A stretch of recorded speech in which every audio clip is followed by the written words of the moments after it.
Hello tout le monde et bienvenue dans cette nouvelle vidéo, j'espère que vous allez bien. Je vous retrouve aujourd'hui pour mon book haul du mois de septembre et vous allez voir, j'ai dû séparer la pile en deux parce que carrément là ça faisait une énorme pile de livres et ça faisait bizarre. Mais j'ai pas mal craqué, oui. Alors vous allez voir, il y a une thématique dans ce book haul puisque tout au long du mois de septembre j'ai fait plein de craquages pour alimenter ma pile à mood de l'automne. Donc ça va être quasiment que des lectures très automnales, très spooky. En tout cas j'espère que ça va vous plaire et on va commencer tout de suite parce que sinon on va y passer beaucoup de temps vu tout ce que j'ai à vous présenter. Et on va commencer avec ce coup de cœur intersidéral parce que oui, je l'ai lu, mais vous aurez mon avis lecture dans l'update. Mais donc il s'agit de L'Engrangetant de Nell Playfair aux éditions, c'est Hachette qui a publié ça, oui, aux éditions Hachette. Et donc j'ai cette magnifique édition qui est juste sublimissime. C'est une édition toc toc toc avec une jaquette et un jaspage, oui bien sûr, un jaspage juste magnifique. Et donc à l'intérieur de ce livre nous allons suivre Sophie de la Pointe qui a une particularité puisque dans le monde dans lequel elle évolue, eh bien, les horloges ont un pouvoir, celles-ci parlent, elles sont utilisées pour déjouer des complots, voilà, il y en a plein qui sont installés un petit peu partout dans le palais royal et en fait elles sont là pour enregistrer toutes les conversations, écouter ce qui se dit et permettre voilà, de déjouer des complots, déjouer des attentats, plein de choses comme ça. Et donc Sophie, elle est horlogère, donc elle a le pouvoir de réparer les horloges ainsi que de les comprendre, elle est chronolangue, donc elle peut parler avec ses petites horloges. Et malheureusement Sophie a perdu son père il y a quelques mois de ça, dans un drame avec des circonstances assez bizarres, elle ne sait pas trop les raisons de sa mort. Et puis un beau jour, le jumeau du roi va venir voir Sophie dans sa petite boutique, puisqu'il faut savoir que Sophie est en lien avec la famille royale, puisque c'est elle qui s'occupe de toutes les hormonia, du palais royal. Et donc quand le jumeau du roi va venir la voir, il va lui présenter un engrangetant. En fait un engrangetant, qu'est-ce que c'est? C'est une horloge qui a un pouvoir spécifique qui est de voyager dans le temps et il va lui demander de la réparer. Sophie est assez réticente à cette idée puisque son père lui a toujours dit que ce genre d'horloge était assez dangereuse, mais en même temps elle est encore très attristée par la mort de son père et donc elle a quand même envie d'aller retrouver son papa pour mieux comprendre les circonstances de sa mort. Donc elle va passer un pacte avec ce jumeau du roi et elle va lui dire qu'elle accepte mais qu'en contrepartie elle aimerait bien élucider un petit peu le mystère autour de la mort de son père. Et donc ils vont voyager dans le temps, mais vous vous en doutez, rien ne va se passer comme prévu et je vais vous laisser découvrir la suite dans lisant le roman et c'était génialissime. Je vous donnerai mon avis mais vraiment je vous le recommande, c'est une lecture pour l'automne juste parfaite. Si vous ne voulez pas mettre le prix de cette édition collector qui est au prix de 25,90 €, sachez qu'il existe également en édition paperback à moindre coût. Alors oui, petite précision, j'ai oublié de vous le dire au début, mais il fait un temps pourri, il pleut de fou dehors, du coup je filme avec des lumières artificielles. C'est la première fois que je filme avec ces lumières, j'ai un gros truc de lumière en plein dans la tronche. J'espère que la qualité de la vidéo ne sera pas amoindrie, que ça ira quand même. Et donc on va enchaîner avec Du thé pour les fantômes qui est également un livre que j'ai lu. C'est un livre de Chris Vulksevic, j'espère que je le prononce bien, qui est publié aux éditions de Noël. Et à l'intérieur nous allons suivre deux sœurs jumelles qui ont récemment perdu leur mère. L'une de ces sœurs était adorée de sa mère, l'autre était détestée. Et ces sœurs jumelles, elles ont une particularité. L'une est une passeuse de fantômes, c'est-à-dire qu'elle a le pouvoir d'aider les fantômes qui sont bloqués sur Terre pour voilà, leur permettre de rejoindre l'au-delà. Et l'autre est une sorcière et donc elles vont ensemble parcourir, elles vont faire plein de recherches en fait sur la vie de leur mère qui était finalement assez secrète pour essayer de retrouver son fantôme et lui permettre de passer justement à l'au-delà, dans l'au-delà. Voilà, c'est un résumé assez bref, mais je vous invite, si jamais ce livre vous intéresse, à aller en librairie et le feuilleter puisque l'écriture est très très particulière, puisque effectivement l'histoire en fait va nous être contée par une personne qui connaissait une des jumelles et qui va tout simplement raconter son histoire. Donc l'écriture est assez particulière, très poétique, donc je ne pense pas que ça plaira à tout le monde.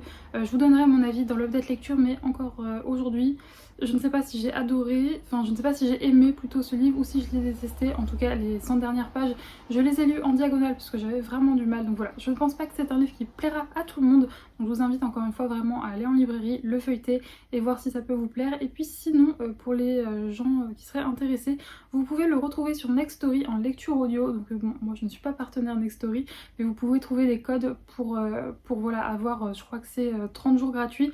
Et ça vous permettra du coup de commencer à l'écouter pour voir si ça peut vous plaire. Donc voilà, c'est un petit tips pour voir si ce roman peut vous plaire. Le seul petit poche que j'ai à vous présenter, il s'agit de Mexican Gothic de Silvia Moreno Garcia, publié aux éditions Brajlon. Et je n'ai entendu que des avis dithyrambiques sur ce roman, donc forcément il me le fallait.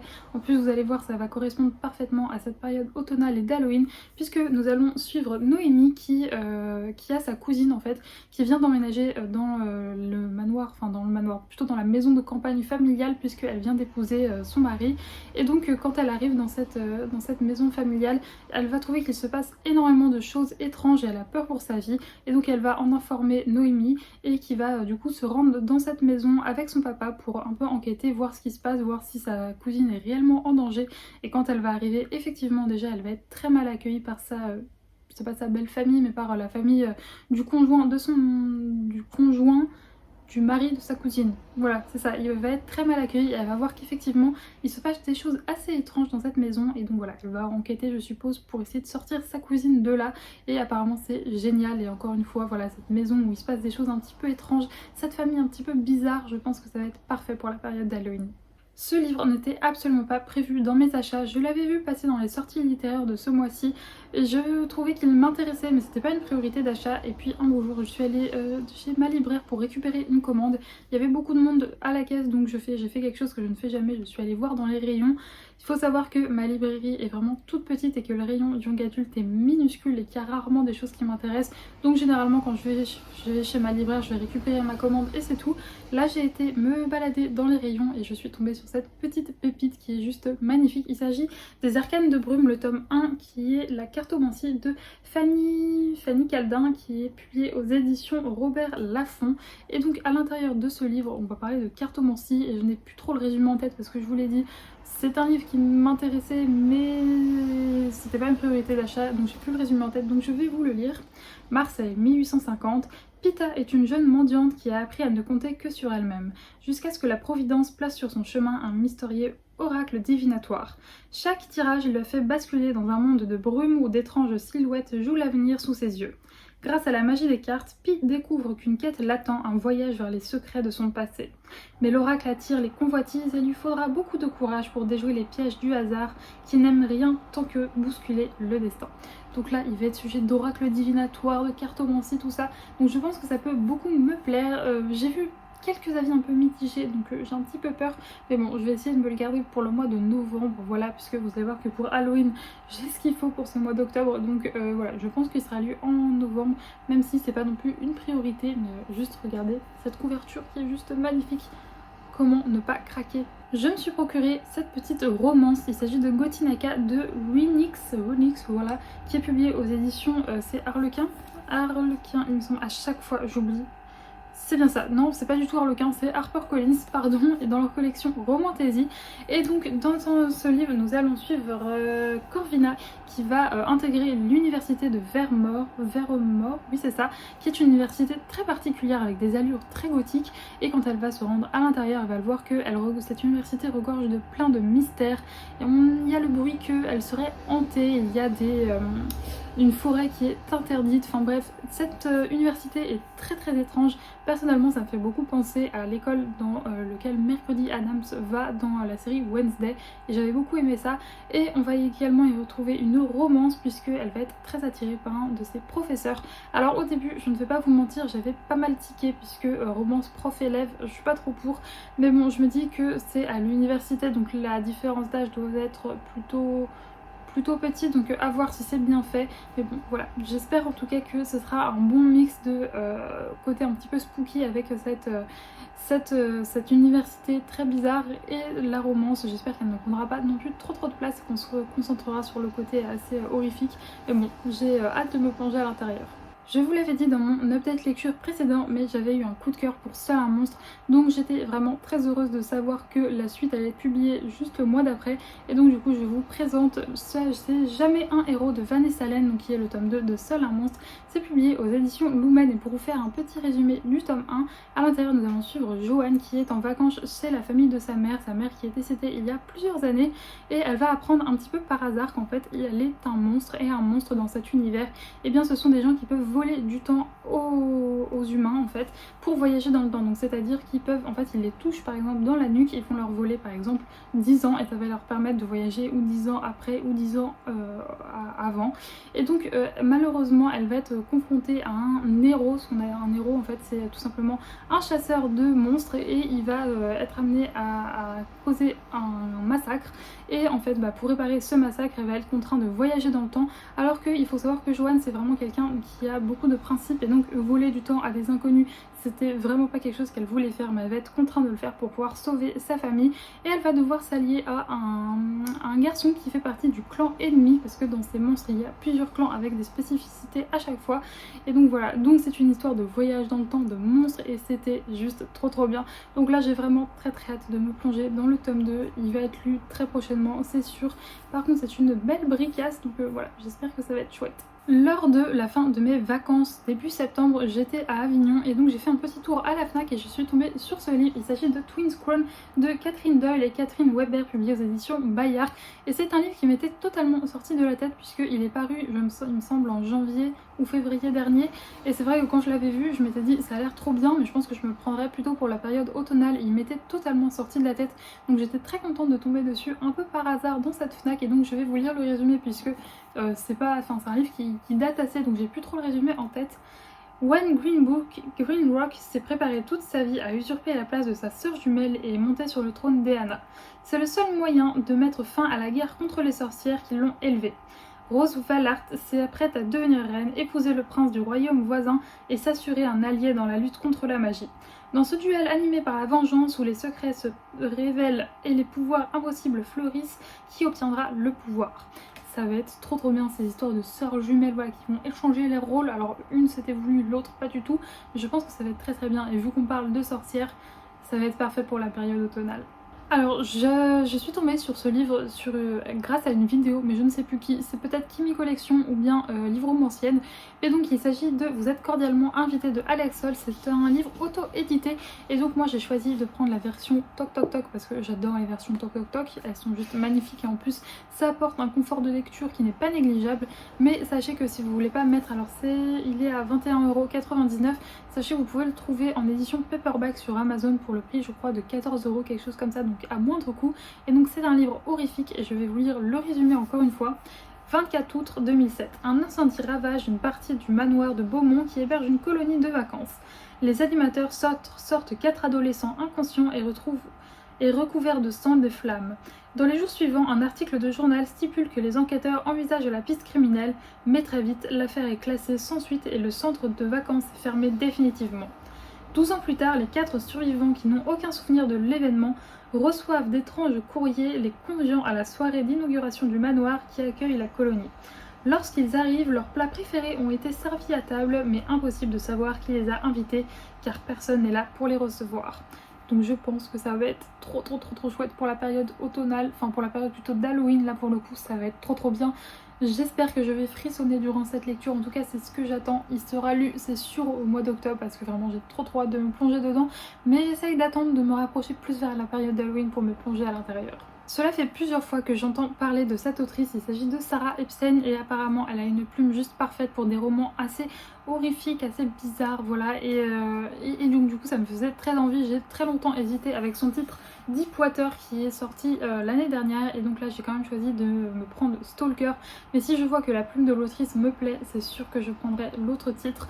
Et donc là à l'intérieur nous allons suivre Tash qui rêve d'une vie normale sauf qu'elle est hantée par des cauchemars puisque quelques années auparavant une petite fille va disparaître dans sa ville et elle va continuer à faire plein de cauchemars suite à cet événement. Elle ne sait pas est-ce qu'elle a réellement assisté à l'enlèvement de cette petite fille ou est-ce que c'est une simple peur, mais quand la famille de cette petite fille va se réinstaller dans la ville, ces cauchemars vont revenir de plus belle et vraiment la hanter et donc du coup voilà elle va je suppose un peu enquêter pour voir si ces cauchemars sont en fait vraiment des cauchemars ou est-ce que c'est ce qu'elle a vécu et donc je pense que ça va être très chouette. Et attention, je crois qu'il y a des trigger warnings ou alors c'est pas dans celui-là, oui il y a des trigger warnings, enlèvement, claustrophobie et violence psychologique, donc faites attention à vous, si ce sont des sujets qui sont sensibles pour vous, ne vous plongez pas dans cette lecture, c'est très important de prendre soin de soi et de ne pas lire des livres qui peuvent nous mettre mal à l'aise ou qui peuvent nous faire ressentir des émotions néfastes. Pour cette lecture, je pense que je me suis fait avoir par la beauté de cet ouvrage puisque le livre est magnifique. C'est une édition collector avec un jaspage juste splendide, avec une petite jaquette qui est juste magnifique. Il s'agit de Broken Bond de Ghibli, publié aux éditions Korrigan. Vraiment, cette maison d'édition, ils nous font que des pépites, c'est un truc de fou. Mais malheureusement, depuis la réception de ce livre, j'ai vu l'avis de Steph, donc de Steph de Piketty Bookin, et je pense que ça ne le fera pas avec moi parce que tout ce qu'elle a énoncé en fait, ce qui n'allait pas, ce sont des choses que je déteste. Donc bon, je vais quand même tenter, mais si jamais ça ne me plaît pas, tant pis, je le revendrai. Et donc je vais vous lire le résumé parce que c'est assez compliqué à expliquer, je trouve. Donc lorsque ses parents décèdent dans un accident, Hollander découvre qu'elle a des pouvoirs immenses et terrifiants qu'elle veut absolument étouffer et garder secrets. Effrayée par leur puissance, la jeune femme s'enfuit. Mais dans le monde d'Hollander, les femmes possèdent des liens. Ce sont des hommes à qui elles sont destinées et avec lesquels elles doivent vivre. Après l'avoir traquée sans relâche, ces hommes viennent de la retrouver et de la capturer. Elle doit vivre avec eux, même s'ils ont du mal à lui pardonner d'avoir tenté de briser le pacte sacré qui les lie. Les Hollander avaient une raison de s'enfuir. Sur ses épaules pèse en effet un lourd fardeau. La jeune femme tient leur destin entre ses mains. Désormais, en étant obligée de vivre avec ses âmes sœurs, elle se met le monde en grand danger. Donc je pense qu'il s'agit un peu de Beat-Lit ou quelque chose comme ça avec un harem inversé. Je ne sais pas du tout si cette histoire va me plaire, mais voilà, je vais quand même tenter puisque maintenant que j'ai ce beau bébé entre les mains, je vais tenter. Mais il y a de grandes chances pour que ça ne le fasse pas. Mais dans tous les cas, je vous tiendrai au courant quand je tenterai de le lire. Un livre qui traîne depuis très longtemps dans ma wishlist, il s'agit de The Wicked Deep de Shira Erzwen, toujours une prononciation magnifique, et donc là c'est La Malédiction des Swan Sisters, publié aux éditions Rajo. C'est un livre, comme je vous l'ai dit, qui est dans ma wishlist depuis très longtemps, en fait depuis sa publication. À chaque fois je me dis ça va être parfait pour l'automne, ça va être parfait pour la période d'Halloween, et à chaque fois je ne passe pas le cap, mais c'est chose faite, je l'ai maintenant entre les mains et il sera lu, c'est sûr, puisque le résumé me fait très envie, puisque nous allons suivre la triste malédiction de la petite ville de Sparrow, puisque en effet depuis plusieurs siècles maintenant, et bien tous les étés au mois de juin, 3 sœurs qui sont mortes dans des circonstances très étranges reviennent hanter les plages, et chaque mois de juin, eh bien, il y a des cadavres qui s'entassent sur la plage, et nous allons suivre Penny qui, je pense, va être confrontée à cette malédiction, et donc on va la suivre, qui va très certainement enquêter pour savoir pourquoi est-ce que ces sœurs reviennent hanter chaque mois de juin les plages et pourquoi est-ce que les cadavres s'empilent. Et donc voilà, je pense que ça va être une lecture au top pour cette période. Encore une fois, vous l'avez vu, il y a un réel leitmotiv, c'est que à chaque fois c'est des livres parfaits pour l'automne, parfaits pour la période d'Halloween. J'ai entendu parler de cette petite pépite sur la chaîne, alors ou de Livre Romancienne ou de Kimi Collection, de toute façon ce sont les deux qui me font le plus craquer, hein. Je pense qu'un jour je vais leur envoyer mon banquier, puisque c'est à cause d'elle que j'achète tous ces livres. Et puis faut dire que généralement on a exactement les mêmes goûts, les mêmes avis, donc quand elles aiment un livre, généralement je vais l'aimer. Et l'une d'elles a parlé de ce livre et on a dit que du bien. Il s'agit du Manoir de Locksage de Lyndall Clipston, publié aux éditions Stardust. Et encore une fois, je vais vous lire le résumé parce que sinon ça risque d'être assez chaotique. Quand Violetta trouve refuge au manoir de Locksage, elle pense tomber sur un monstre. Avec son frère, Adrien, ils connaissent les rumeurs qui circulent sur Rowan Sliman. Il aurait, paraît-il, noyé toute sa famille alors qu'il n'était encore qu'un enfant. Rapidement, Rowan se montre très intéressé par les dons d'Adrienne qui semble pouvoir parler aux ténèbres. Alors que les habitants du manoir s'agitent autour du lac à coups de formules alchimiques, Violetta n'a d'autre choix que d'apprendre à connaître Rowan. Elle découvre un jeune homme plus torturé et complexe de ce qu'elle pourrait imaginer, et surtout qu'il existe une sombre magie qui règne sur les eaux noires du lac dans le royaume d'en dessous. Donc une histoire de manoir un petit peu bizarre, de fille qui a des pouvoirs un petit peu étranges, une petite romance je suppose qui va se passer. Ça va être, je pense, magnifique. De toute façon, si ça parle de manoir et de choses bizarres, ça ne peut que me plaire, donc j'ai hâte de me plonger à l'intérieur. Je suis désolée si la table bouge un petit peu, mais j'ai mon petit toutou qui commence un peu à s'agiter et à tourner dans tous les sens. Donc je suis désolée si ça bouge, si vous l'entendez râler, vous voyez une petite oreille actuellement. Mais donc je voulais vous parler de la dernière lecture que j'ai à vous présenter. Et là pour le coup, je sais à cause de qui c'est à cause de Kimi Collection qui en a parlé récemment et pour qui ça a été une bonne lecture il me semble. Et donc il s'agit de The Dead House de Darwin Kurtagish, voilà, publié. Alors il me semble que, alors c'est au Chat Noir, je ne sais plus. Ouais, oui, c'est la maison d'édition. Non. Édition du Chat Noir, c'est ça. C'est la première fois que je prends un livre de chez eux. Et vraiment, l'objet livre est juste magnifique. Mais genre, vraiment, il est juste sublime. Pareil pour celui-ci, je vais vous lire le résumé parce que je l'ai reçu il y a vraiment quelques jours. Alors, une vingtaine d'années se s'est écoulée depuis que l'enfer s'est abattu sur le lycée d'Ambridge, emportant la vie de 3 élèves et laissant Carly Johnson portée disparue, la principale suspecte, Kathleen, la fille de nulle part. Le journal de Kathleen découvert dans les ruines relève un esprit perturbé. Ces pages racontent une nouvelle version de l'histoire, bien plus sinistre et tragique, et la fille de nulle part se retrouve au centre de tout. Beaucoup disent qu'elle n'existe pas et d'une certaine manière, c'est vrai. Elle est l'alter ego de Carly Johnson. Carly est là le jour laissant place à Kathleen la nuit et c'est durant la nuit que le mystère de la maison morte se dévoile, fruit d'une magie sombre et dangereuse. Les points principaux de ce roman, c'est thriller horrifique, trouble mentaux et occultisme, et ça s'annonce très spooky, très frissonnant. Je pense que ça va être vraiment, encore une fois, parfait pour la période d'Halloween. Vous l'aurez compris, toutes les lectures que j'ai sélectionnées dans ce mois-ci, en fait, c'est des lectures parfaites pour Halloween. Et voilà, ce book haul est maintenant terminé. Comme vous avez pu le voir, j'ai énormément craqué durant ce mois de septembre. Mais pour la petite excuse, j'ai aussi beaucoup lu pendant ce mois de septembre, donc ça équilibre un petit peu.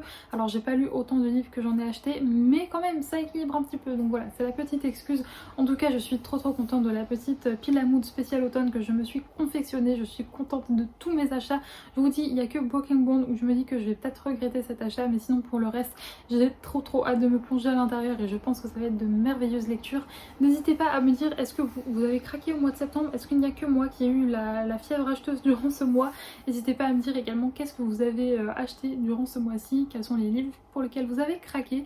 Et écoutez, merci beaucoup d'avoir regardé cette vidéo, j'espère qu'elle vous aura donné quelques petites envies livresques. Et écoutez, moi je vous fais de gros bisous et on se retrouve samedi pour un nouveau vlog. Et d'ici là, portez-vous bien.